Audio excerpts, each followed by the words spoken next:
Welcome to the Aiki Dojo Podcast. I am David Ito, Chief Instructor of the Aikido Center of Los Angeles. And with me is... Ken Watanabe. And Bill D'Angelo. Our topic is, why is Aikido so hard to learn? Why is Aikido hard to learn? I mean, is Aikido hard to learn? I don't know. Maybe I'm kind of jaded, but Aikido really isn't that hard to learn. It's no different than any other skill or sport. Yeah, I mean, when I was thinking about the topic, I thought that to the extent that any body movement system needs to be taught, they're all in some ways equally hard.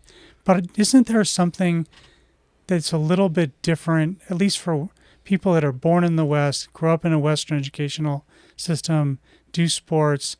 When they come to Aikido, it's not the same. Is it or isn't it? Aikido's more holistic with a W, not an H. Holistic in the sense that it's kind of a gestalt where everything is put together in a specific way to form the one. Could you give an example of that? Well, I mean... Maybe, Ken, you have a different... What you mean is you're learning the physical, mental, and spiritual all at the same time? In Aikido, we don't learn Aikido piecemeal. We also have to have a partner. So then Aikido has to be learned as a whole. It's a whole body movement, which means if you move your feet will move your center will move your whole center line forward, etc., etc. Is that what you mean? So learning Aikido in the past, it was done as a whole. That's where the W in the holistically comes from. Not so much where you have to learn one part and then another part. In Aikido, you're learning the whole technique, every aspect of it all at once. Think about it from the standpoint of bench press. You're in this, stationary position that's kind of contrived. Your elbows drop below your body and then you push this weight up. That will never happen in the real world. Very rarely will you ever be in a position on your back where your elbows can drop below your body. And so because you lift weights in a contrived way, your body learns to move in a contrived way. So when you go to push, you just push with your upper body or you just push with your arms.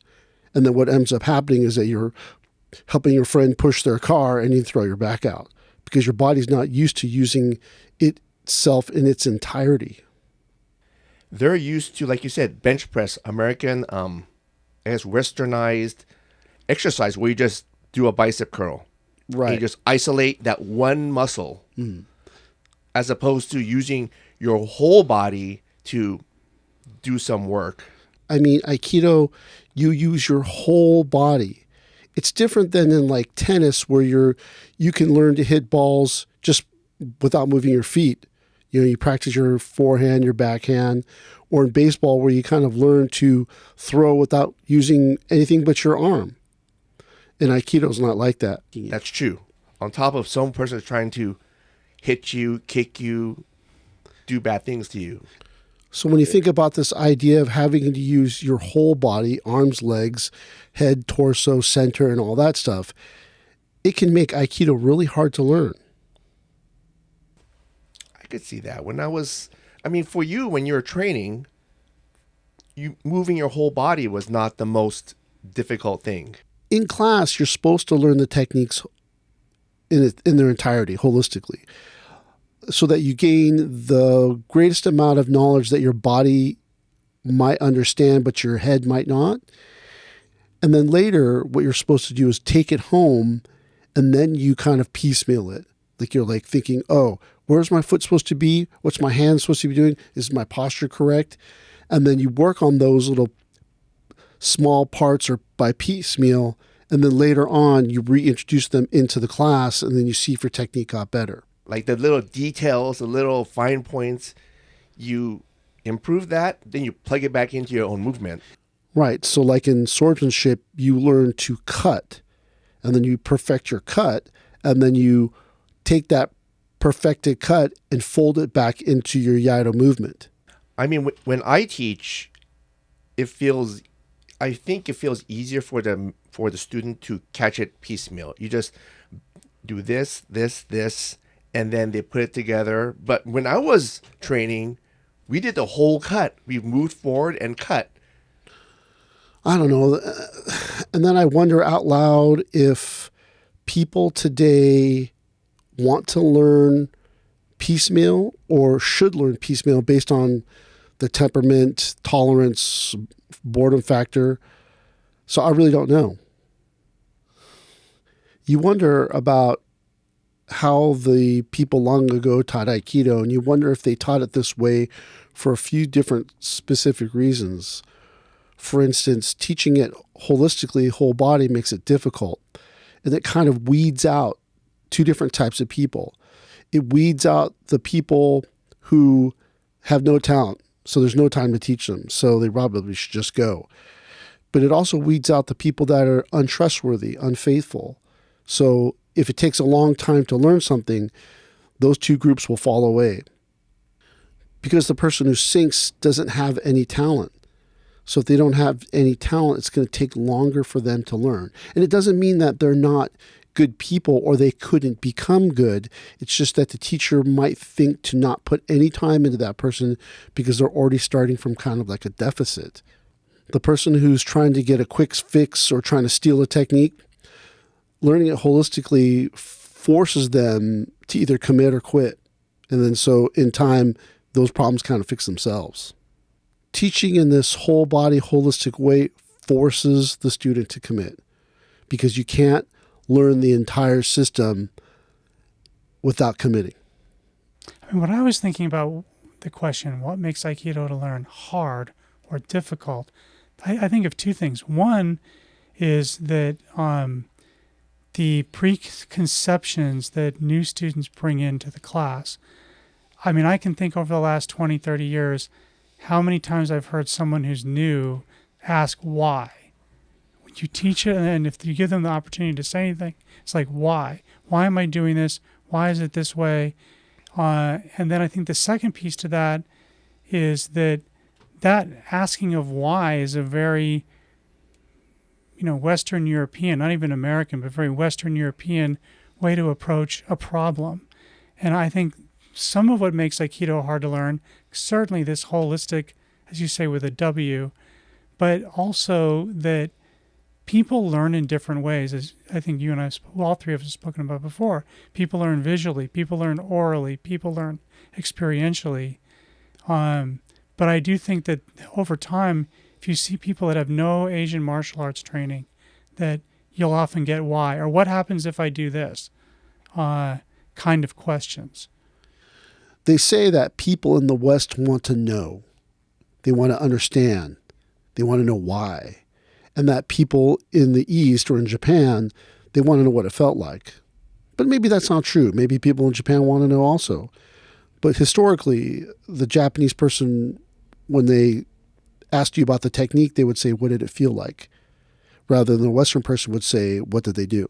But then from the Western point of view, it becomes a intellectual pursuit where you're thinking, should I be moving forward? Should I be moving back? And so you spend all this time trying to make yourself right. And then while you're thinking about it, that person's hitting you in the face. And then when you move from an intellectual vantage point, your movement's much slower. And then your body can't move holistically all as one because your mind goes, And then you could even see it in class when students are trying to figure out the technique. They'll look up and they'll go like, and you could see them like nodding their head as their mind is checking off all the boxes in the technique. See, so like usually when a new student comes in, they have a preconceived notion of martial arts is, blocking, kicking, screaming, punching, attacking, defense. Right.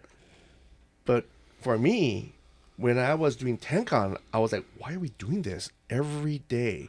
This has no self-defense application. But, me as a beginner, I didn't know anything. Well, yeah. I mean, you think about this idea of people who come to learn Aikido. Most of them have been watching videos on Aikido on the internet And what do you think they're focusing on? They're not focusing on the person getting thrown. They're focusing on the person who throws. And then what ends up happening is that after their first or second class, they have to start taking the fall for another person. And then when they get thrown down, their eyes become wide and they're just kind of like, this is not what I thought it would be. And because it wasn't what they thought it would be, I don't know, their heart is a bit broken, right? This is not what you thought it would be. And because it's not what you thought it would be, it becomes less joyful and a little bit of work. I mean, rarely do you have a person who comes in and goes, I love being thrown down. Most of the times, those people want to just throw. And so, it makes it very difficult for a person to bridge that gap. And then it actually becomes work.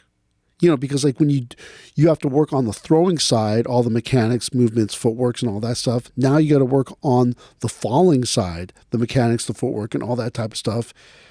And then you have to work with your partner. That makes it difficult. And sometimes that causes people to struggle. And then they end up quitting. Yeah, they don't realize you don't get good by throwing people. So when people watch Aikido, a lot of people don't realize you don't get good by throwing.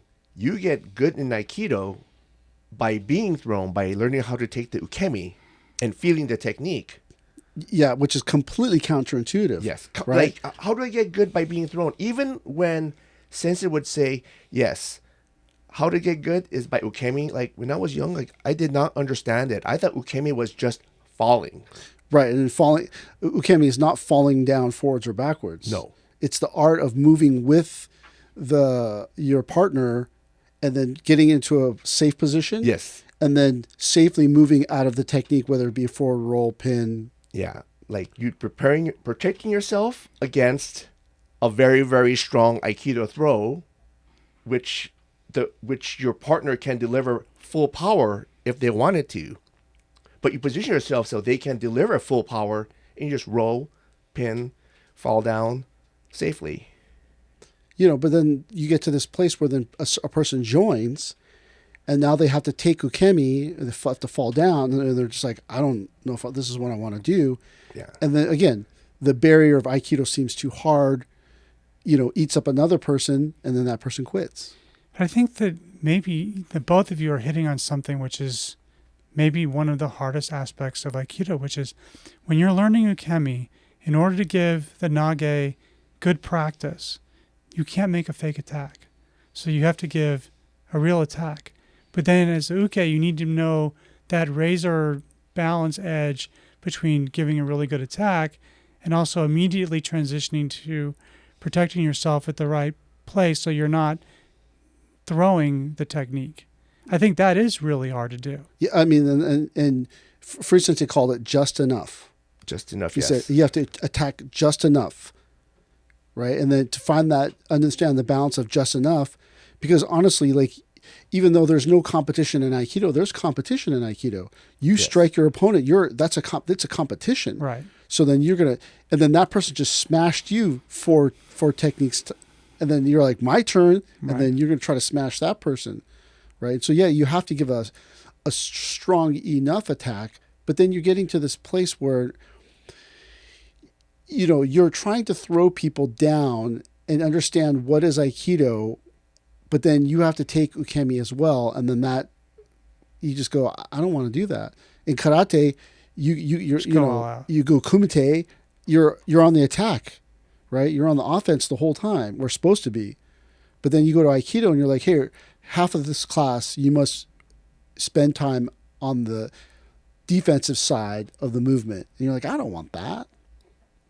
But that's an essential part of the training is the self-defense part.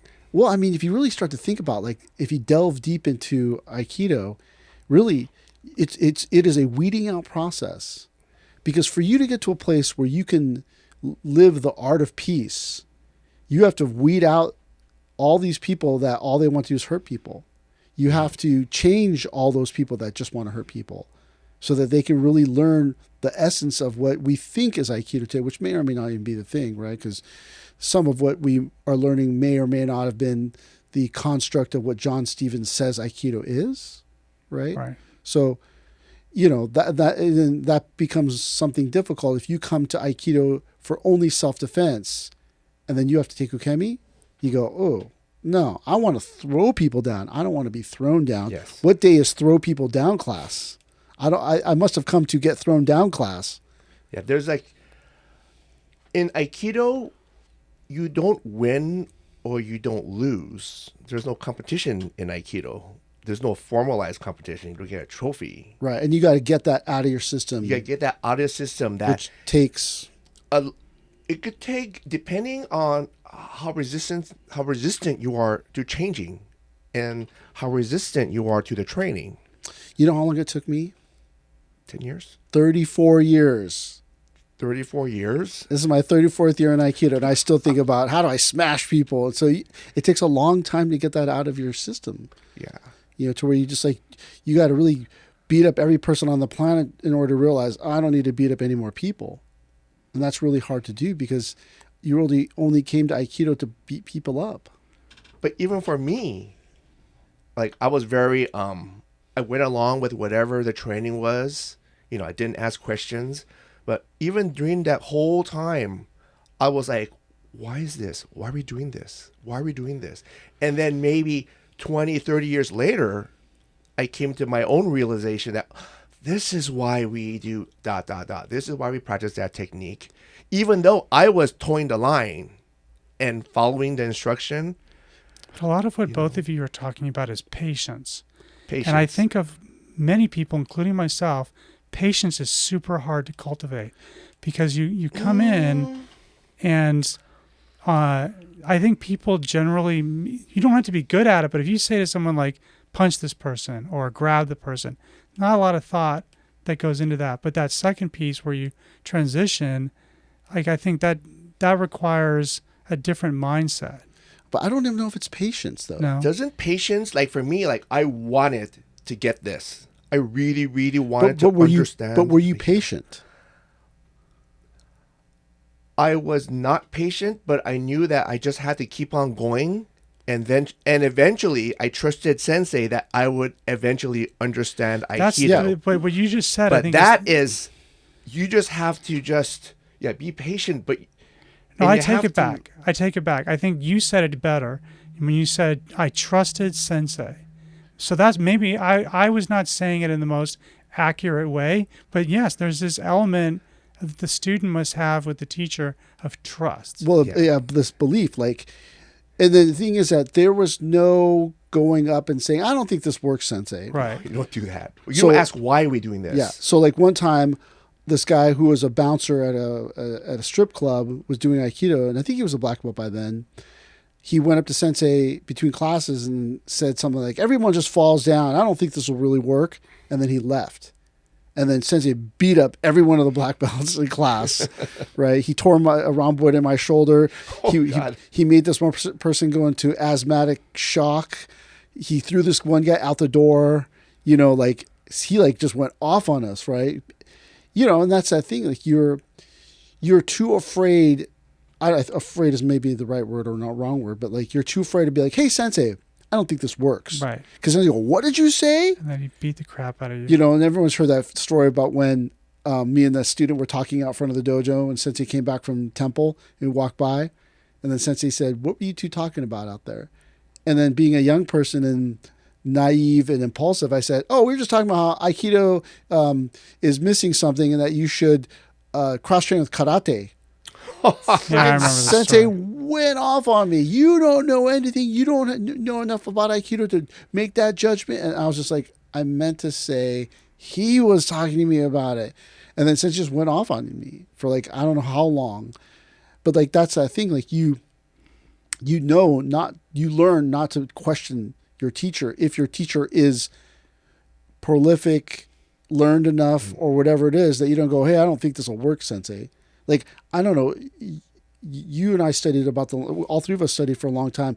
I don't recall anyone ever questioning Sensei about the technique. No, never.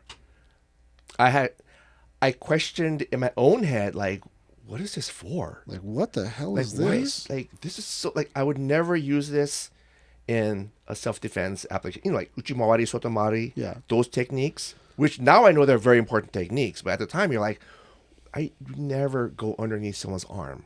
Yeah. That no one can go underneath someone's arm. But in Aikido, it's possible to go underneath someone's arm like that. But then eventually, after training for a long, long time and thinking about it, and sometimes you're just clever enough to just see it. Like all the pieces fit together in your brain. You go, I got it now. But I see, like, understand. see how what you're saying points to a specific type of person. Yes. If you don't have that, if you're a doubter, if you're a skeptic, if you're a person who's really into conspiracy theory, you're like, what is this? Yes. And like, then see, again, it tests your faith. Yes. It tests your trustworthiness. And then that person will just quit. But I think that what both of you are talking about is super interesting, because I think of the way, like, my education outside of Aikido's gone. College, grad school, law school. It's all about be the skeptic. Don't take anything on faith. Don't listen to someone if you don't know who they are. And even then, challenge. And through the cauldron of challenging, or the anvil hitting, challenging, you somehow come to an answer. And so I think, like, for myself, like, having that mental set that is, like, if you go through that kind of education, Aikido is mysterious and difficult. Well, but see, like, maybe what you're saying, skepticism is not really what I think what you're talking about is having the curiosity to learn. Yes. Curiosity to learn. Like, if let's say this person is Shodan and they have to open up their own dojo for whatever reason, and they don't know what to do, you should just do some stuff. And then things will work out, things won't work out. You'll realize this is not a good idea, this is a good idea, and then you'll start compiling the right things to do. And then in time, you will grow as a teacher. But most times when you're really thinking about it, you're sitting back and you think, how does Tenkan work? You're not really thinking about it from a curiosity standpoint. You're thinking about it from a skepticism standpoint. This will never work. Yeah. Who would ever do this? See, that's skepticism. But if you said to yourself, why do they do that? Yes. I mean, if Ruth Sensei said you do it every class, and Sensei did it every class, and everybody's doing it, maybe I'm wrong. If, as my mom used to say when we were little, if 100 million Chinese people eat rice, it must be good for you. And I would be like, what is she saying? But you think about, like, what she's basically saying is that if a lot of people like something, then it must be good, right? So if I'm this BJJ person or some karate person who's poo-pooing Aikido, before I poo-poo Aikido, I should really look at it and go, well, if all these people like it, maybe there's something there that I've never seen before or done before, felt, and then, well, I'm going to try it out. So you use curiosity rather than skepticism. Yeah. To try to figure it out. I mean, isn't that the hallmark of a good student who had the curiosity to find something, and the patience and the ability and the talent or whatever you need to find the answer? Well, yeah, if curiosity is done in a respectful way, Yes. right? But it's just the desire to understand, to know, Yeah. right? If you're not a very good Yado teacher or Aikido teacher, just try some stuff, teach some stuff. You'll realize, oh, that was a wrong thing. Oh, he cut his finger off. Oh, yeah, no live blades for a few ranks. Yeah. You will make the mistakes until you figure it out, right? But like learning Aikido, you sit back and then you have to learn how to use your body. Then you got to learn how to use your mind.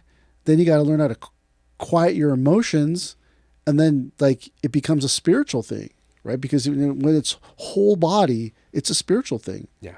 Right. And so, there was a student the other day who hurt someone and then freaked out afterwards. And I was like, relax. The person didn't die. They're not hurt. But that person was flipped out that this had happened, and then they couldn't be consoled.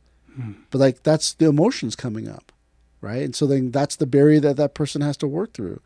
This person showed up and they're old and they can't bend over. They got to work on their flexibility. That's the thing they have to work on, right? So, I mean, it's not that Aikido's hard or or not hard or easy. It's just a pursuit like any other thing. Yeah. And that's where you think about this idea of jutsu and do, right? Jutsu, it's a technique. So it's either you look at it from a whole sense, holistic sense, or a piecemeal, right? When it becomes do, it becomes everything about your life. You cannot cut someone off in traffic and flip them off and cuss at them because you follow the way of Aikido. Yeah. And that would be un-Aikido-like. That's the reason why, Mike keeps trying to give me guns. And I'm like, no, man. He's like, you got to defend your family. Take this shotgun. Just hide it in your garage. And if you need it, it's there. I'm like, no. And it's not that I don't like guns or do like guns. It's that if I'm really trying to learn the art of peace, how can I really do that if I have a gun in my closet? Not that people should or should not. That's an individual thing. But trying to understand like how to learn it in a whole sense, a do sense, the way. And that... If you told someone, if someone said, hey, how long would it take to get good at Aikido? And you said, I don't know, 30 years?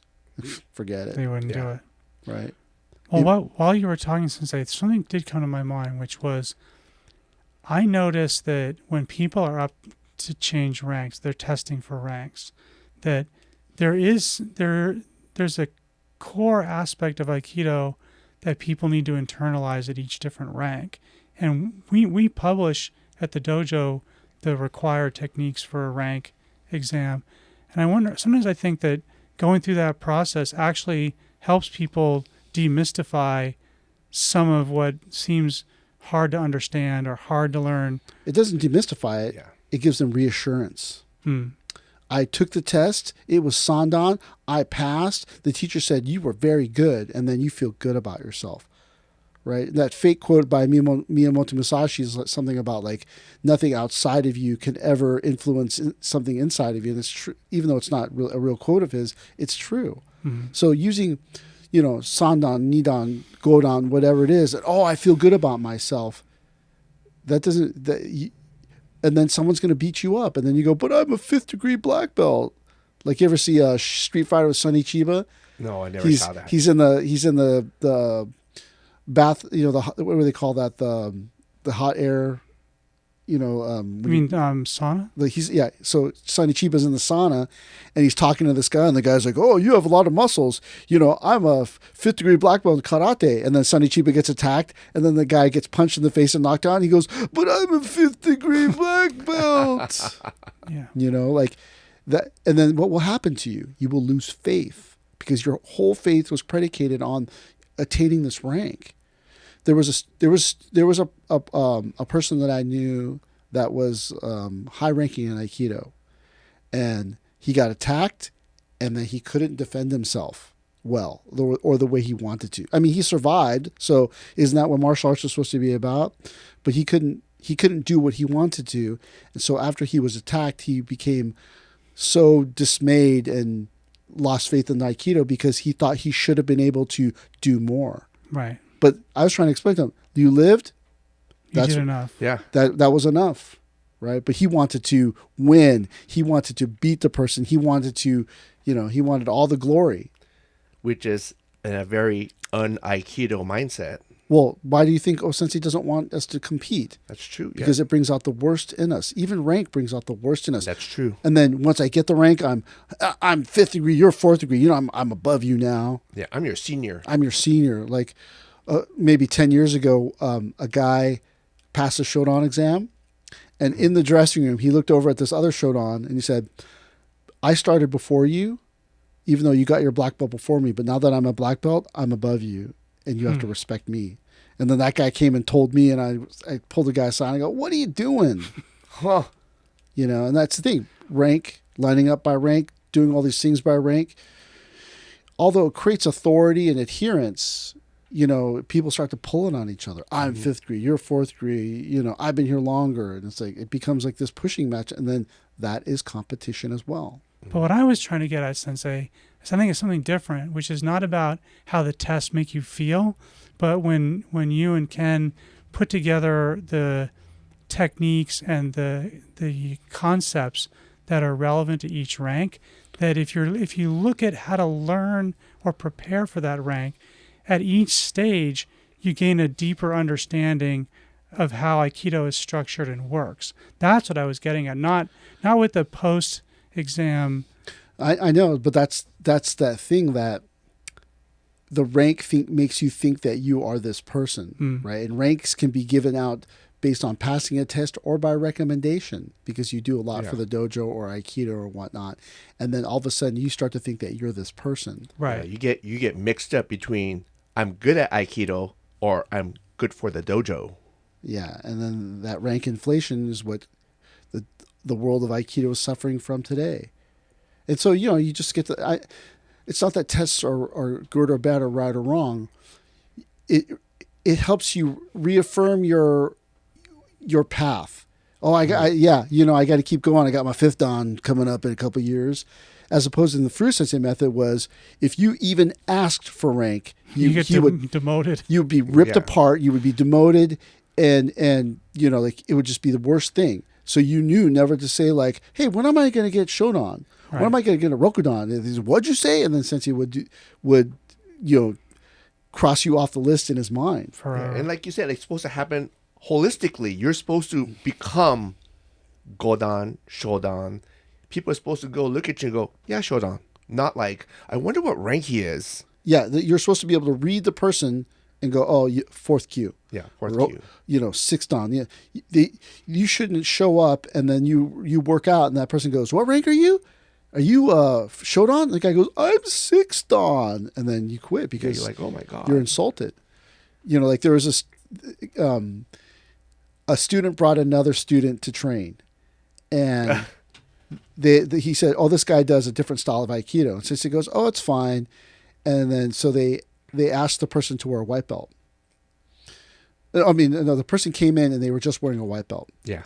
And then after the person had trained for 6 months or 6 months, Sensei said, I'm going to give this person rank. And then Sensei goes, I'm going to be generous. I'm going to give him Yonkyu. Yes, Yonkyu. Gave him Yonkyu, right? 4th Q white belt.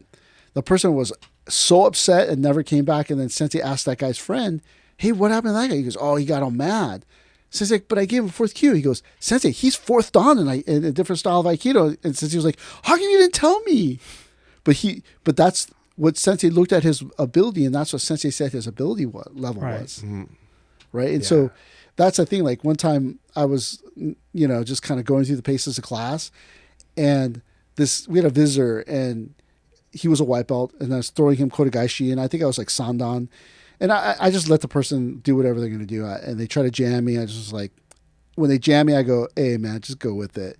Just because I was all tired, or I just didn't feel like fighting the person. And then after class, Sensei goes, what was that? I was like, Sensei goes, you can't throw him down. You should just give up your Sandan. And I was like, oh, my God. Like, I should have just beat this guy up so I didn't have to hear about it.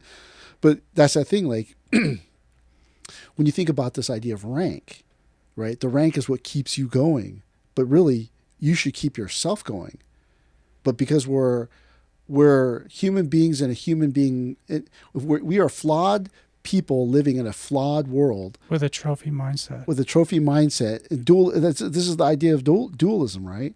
Dualism is that it's not spiritual. It's if then that. There's an exchange. Then you have to just say to yourself, this is how rank works. But when you focus on rank, and then the rank is the only thing that helps you improve your skills, somewhere along the line, you're going to run out of ranks. Somewhere along the line, you're going to become frustrated or disenchanted, and then you can't go, well, I'm 5th Dan. I'll just keep going. You have to keep going because you have the desire, the curiosity to become better at something. Right. Like the other day, someone I knew, he was taking music lessons, and he's an older person, and not older as in old, but like just like my age, in 50s. And I was like, why are you taking music lessons? And the person said, I don't know, maybe I'll get good enough someday to perform. And I was like, really? Yeah. I was like, okay, man. Like, but I mean, that was a huge maybe in his thing. Aikido is not like that.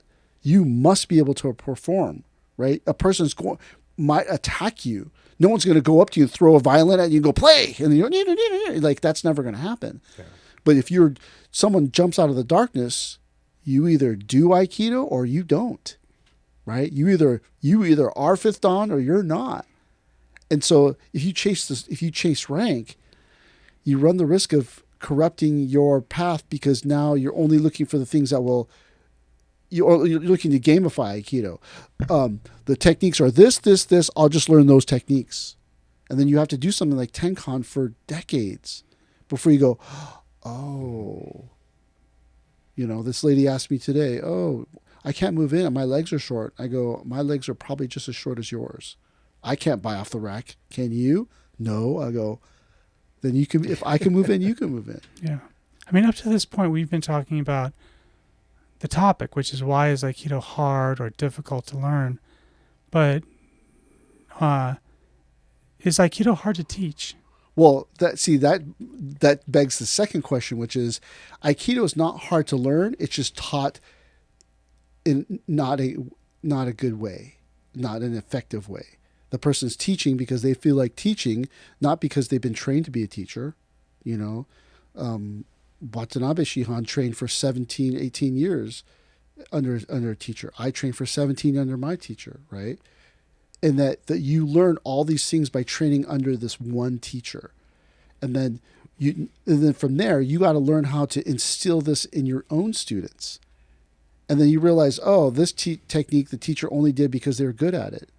There's a well-known Aikido teacher in our area who started his own style of Aikido who took out Ikkyo and Iriminage because he couldn't make them work, so he just took them out of the curriculum. Those are huge. Those are two keystone Aikido techniques that you have to be good at. So, I mean, if you're not a very good teacher, right? Like I was telling someone the other day, there's no such thing as bad students, as Mr. Miyagi said, only bad teachers. Mm-hmm. Dude, there was a teacher that used to be part of our group in South America who was a horrible teacher. Horrible karate teacher, horrible Aikido teacher. But you go to his dojo, students are very earnest, they try really hard, and some of them are actually pretty good. So that's the thing, is like a poor teacher, right, is usually will create poor students. Right. But is there something that either one of you have been able to identify as being senior teachers or running the dojo that you now look back on it with all these decades of experience and are like, yeah, that was hard to do as a teacher? Because if Aikido is hard to learn and you're saying, bad teachers make bad students, good teachers make good students, is there a parallel of Aikido is hard to learn with Aikido is hard to teach? Right after I got my Shodan exam, right after I passed my Shodan, Sensei asked me to teach a class. Like almost right after. Then when I started teaching it, I realized I do not know anything about Aikido. I know how to kind of parrot the movement, but I don't know how to correct the student. I don't know how to correct the student in a way that helps them. None of that stuff. Then I realized I know nothing about Aikido. No, but it's just that you get to this place where, like there was... Teaching is a completely internal pursuit, because all your BS you think you don't know, or all your BS emotionally inside all comes out. Mm-hmm. You have a bad day, the students are going to have a bad class. you don't know what to do, you just do whatever. There's teachers that go to a seminar and teach what they taught, what they learned at the seminar. Right? Seminar Aikido is different than learning Aikido, right? And so that's the hard part. That's why I said the best thing to do is just be curious and just try things out. And then you'll realize, oh, yeah. That doesn't work. I shouldn't have done that. Koshinage for beginners, not a good idea. Yeah. You're like, oh, you have knee replacement? Yeah, let's not do Swariwaza. But I can't tell you how many people are like, one person told me, I don't care who it is, everybody does Swariwaza in my dojo.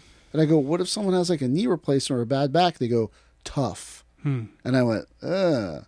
And then that, I'm sure that person will just quit. Right. Teaching is hard because you have to let go of your own BS, and then you have to teach for the good of the student. And that's why you have to really pay attention And then think to yourself, I could do all 12 steps, but what if I just took out 8 of them and just get them to move their feet? And then they move their feet, because it's about longevity, right? So that's this idea of coming back to this holistic versus piecemeal. You teach something in a holistic way, it may be too much for people. Right. And then there's too much information. They freeze up, and then they had a horrible time. And then what is the likelihood that they're going to quit? But also, moving your whole body, it really does something to the way you think, the way your brain works. It really changes how you use your brain when you're moving, as opposed to just moving your finger, then wiggling your toes. Just isolate the movement. Well, that's what they're talking about. Is it the happiness molecule or whatever we talked about in other podcasts, where if you're having a bad day, you just go exercise. Yeah. And then the movement of the muscles stimulates the release of this certain endorphin or chemical. I think they call it the happiness molecule, and then you feel better. I mean, when I was a student, after class, I did not feel better. Most times I felt worse, and most times when I went home, I was in a bad mood. That's because someone beat me up, or Sensei got mad at me, or something happened like that, and you just were like upset. But then you talk to the students today in this dojo, it's different. They go, oh, when I go home, I feel so much better. I'm in such a better mood when I go home. When I go, I didn't have that. I always felt better after class. Even back in those days, training was hard. But something about losing yourself in the movement and trying to concentrate on the technique, you just forget about all that bullshit that you just had a bad day. Someone just resets you. But that was for me. I didn't. When I went home, I was always in a bad mood. Always go home and almost get in a fight with my brother or something like that. Because I mean, it may be because I'm smaller that everyone always tried to beat me up, right? Everyone was trying to be a jerk to me. So, but that's that thing. Like today in this dojo, they have the same experience that you were having, right? Like I don't allow people to beat up on other people, So I mean, that thing about it's, being a teacher is harder or just as hard than being a student. I think being a teacher is harder it's learning Aikido for me way easier than teaching Aikido. Yeah. Well, because you're thinking about it, that the teacher sets up the program correctly. Yes. And then the teachers A, B, C, D, E, F, G are done for your benefit and done correctly. So all you got to do is follow. Yes. Right. And then what you're saying is that being a teacher, you have to know what A, B, C, D, E, F, and G is. And if you think A is A when it's really Z, that's how the student suffers. And I can't tell you how many times someone's come to our dojo, taught a class, and then the class was so bizarre or out there and that not taught well. And then the students were just kind of like looking around like, what do I do? Yeah. And then the teacher was so in their own world, they couldn't even see that the students didn't know what to do. And this is a tangent, but one of the things I was thinking about is that the following idea makes, I think, Aikido hard. And that's that the class, sometimes, even a vigorous class, can look kind of easy when you look at it. But then when you try to do it, not only is the physical movement, it's hard to get your body to do the movement, whatever it is, but you also realize that if the class is taught well, it's physically demanding. And so you have this, I can't make my body do this because you've never done anything like that before. And as you say, it requires your whole body. But when you look at it externally, you're not in the class. You're like, that doesn't look that hard. Well, yeah, that's just the ignorance. But think about our society today, right? If you take Japan, it was an agricultural society, and then after World War II, it became a industrial society. But before then, you had to pick crops, you had to do all this physical work. In order to do that, you have to know how to move your whole body. Right. You can't, plant all this rows of rice just using your physical body, your upper body. You have to use your whole body to do it efficiently, so at the end of the day, you're not completely injured and spent. Yeah. And then today, we don't have that. Today, we're sitting at computers typing with our fingers, and then someone says, move in, you don't know how to move in anymore. Right. You don't know how to move your body in a whole way. And then, so because you don't know how to move it the whole way, you just watch it and you go, I could do that. And then you get up and you can't even do it. Right. You can't do it. Right. And then, so that's why I always say to the students that the Aikido is like a language. You have to first learn your ABCs. Then you got to learn how to put them into words. Then you got to put it into sentences and grammar. And then you got to try to write it into paragraphs. And then you got to try to write a book. Right. And then you got to try to write a book that people are going to read. Like, that's really, really hard to do. And so Aikido, like, yeah, it's difficult because people have lost the ability to move their whole bodies. Yeah. Back in the day, you rode your bicycle to work, or you walked to work. Or you walked everywhere. Or there was some aspect of your job it was physical. How many of the jobs today are considered white collar? Right? To where you're just sitting behind a desk remotely looking through books. In the old days, you had to use your body a lot. Today, you don't have to do it. There's a robot that does it for you. You have to get out, pump your own gas. Right.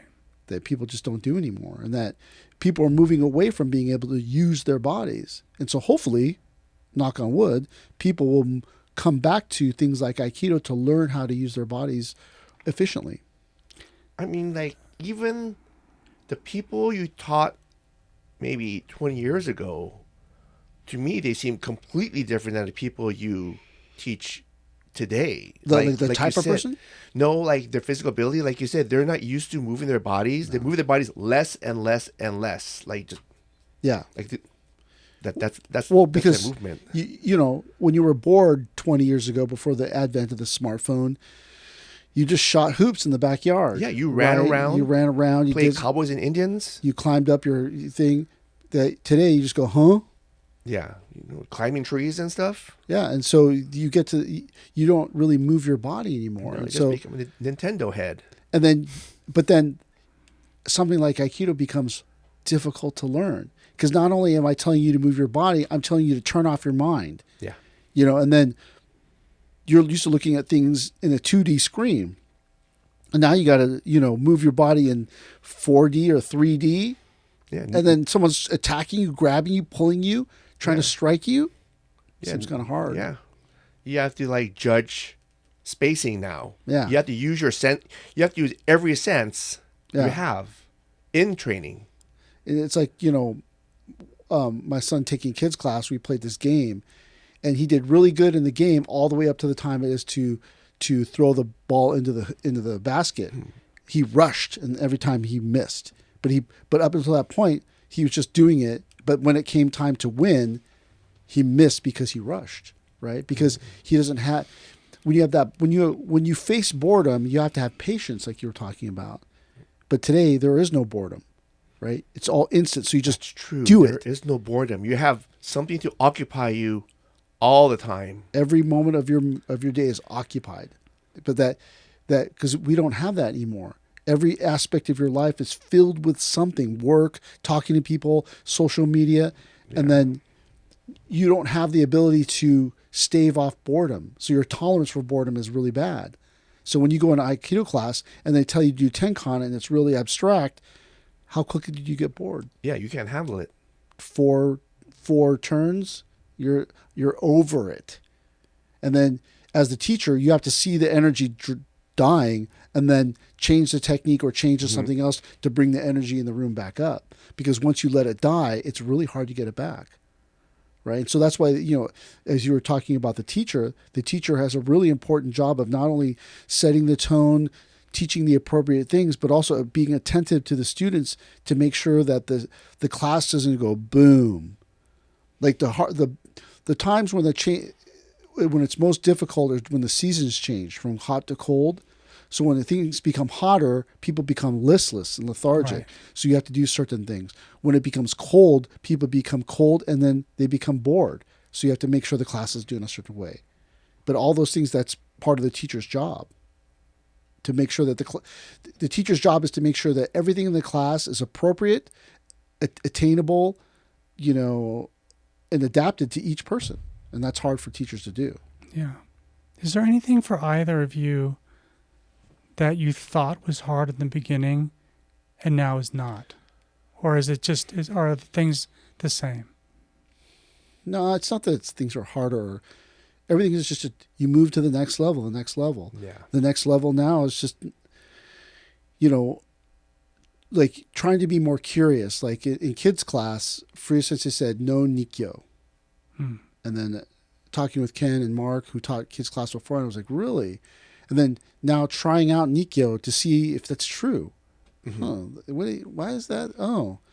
Or teaching a certain technique. Is that a good idea? And then you try it out in a curiosity way. Not that I'm going to show Sensei that he's wrong. Yeah. Right. But just try to go, what is it? And then try to look at it and go, what did he see that I'm not seeing? You know, that I used to always teach Nikkyo in kids class when I taught kids class back in the day. You know, and then I go, I want to see, like, and I haven't figured it out yet, but to try that, right? So It's not that things are harder. The hardest part is, for me, is temperament, right? That no one is as serious about Aikido as I am, so don't be so serious on them. I'm like, what are you doing? You got to be a martial artist you got to be, warriors don't do that. You know, like you're yelling at people, you know, telling them to stop being wimps. Like you can't say that anymore. So today you have to sit back, you know, so it's, for me, it's more of a temperament thing. How about for you? For me, it's like you uncover different layers of the technique and you're just waiting. Like I said, you just trust the training to teach you Aikido. Like the teachings are already in the training, but then you have to keep on doing it until, it's starting to work right now. I understand Kokidosa now. Oh, that's why we do Kokidosa every day. You know, but things like that. That's the hard part. Is that thing takes a long time. It takes a very long time. I had to just, in a way, I had to be like, you know what? I don't care. Whatever. But I had to care too at the same time. It was just a weird place to be, like not caring if I get it, but then still trying to get there. And luckily, Furia Sensei like taught us correctly. So the techniques almost taught me, just by doing the techniques over and over again, taught me what Aikido was.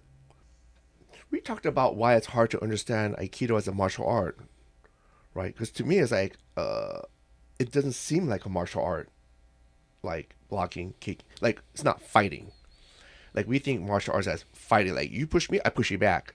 I'm stronger than you, I win. In Aikido, you push me, but I don't push you back. I neutralize your power, imbalance you, and then catch your timing, throw you. But that's why Aikido is counterintuitive, and that's the thing that I think that why Aikido is hard to learn is because it's counterintuitive. Yeah, it's counterintuitive and it's holistic. Yeah, you push, I punch. Yeah, right. You do something, I react. yeah. But Aikido's proactive. Proactive, yes. So you don't wait. So you move in or you move with the attack. Yes. And because you move in or with the attack, your natural tendency is to push back or punch. Yes. To out aggressive the other person. Yes. And so that's the thing that makes Aikido hard, is that you have to be a different type of person. Yes. And you don't want to be. You just want to kick him in the nuts. Yeah, like you want to win. Right. I want to beat you. I want to be Steven Seagal in Under Siege 3 when he did, then that's not really Aikido. I mean, even like when I told my friends I was going to take Aikido, oh, you're just a punching bag then? And then you're like, wait a second, am I? Because you get thrown and you think when you fall, you lose. When you throw, you win. But then, you win 4 times, you lose 4 times, you win 4 times. And then it becomes this thing where you finally understand, oh, it's not winning or losing. So really what you're saying is that the difficulty in learning Aikido is a mindset problem. For me, that was my first thing. It's like, what? What is this? Tenkang eating me?